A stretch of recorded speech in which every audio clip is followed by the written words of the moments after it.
অনুসন্ধানকারী একটি যুবক এলি একটি কিংবদন্তি সোলারা ক্রিস্টালের সন্ধানে বেরিয়েছিল, একটি প্রাচীন বস্তু যা তার অধিকারীকে অবর্ণনীয় শক্তি প্রদান করে বলে বিশ্বাস করা হয়। বছরের পর বছর এলি প্রাচীন মানচিত্র অধ্যয়ন করেছে, গোপন লেখা অনুবাদ করেছে এবং এই যাত্রার জন্য প্রস্তুতি নিয়েছে।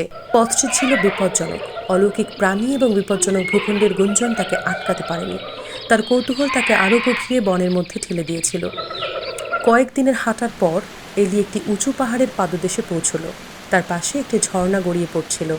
মানচিত্রটি স্পষ্ট ছিল, ক্রিস্টালটি ঝর্ণার পেছনের একটি গুহায় লুকানো ছিল। একটি গভীর শ্বাস নিয়ে এলি ঠান্ডা পানিতে হেঁটে গিয়ে ঝর্ণার পিছনে একটি অন্ধকার গুহায় প্রবেশ করল। গুহার ভিতরে বাতাসটি রহস্যে ভরা ছিল এবং মাটি সোলারা ক্রিস্টালের হালকা আভায় ঝিলমিল করছিল। কিন্তু এলি যখন এগিয়ে গেল, মাটি কাঁপতে লাগলো এবং ছায়া থেকে একটি বিশাল সাপ বেরিয়ে এলো। তার চোখে আগুনের তেজ ছিল।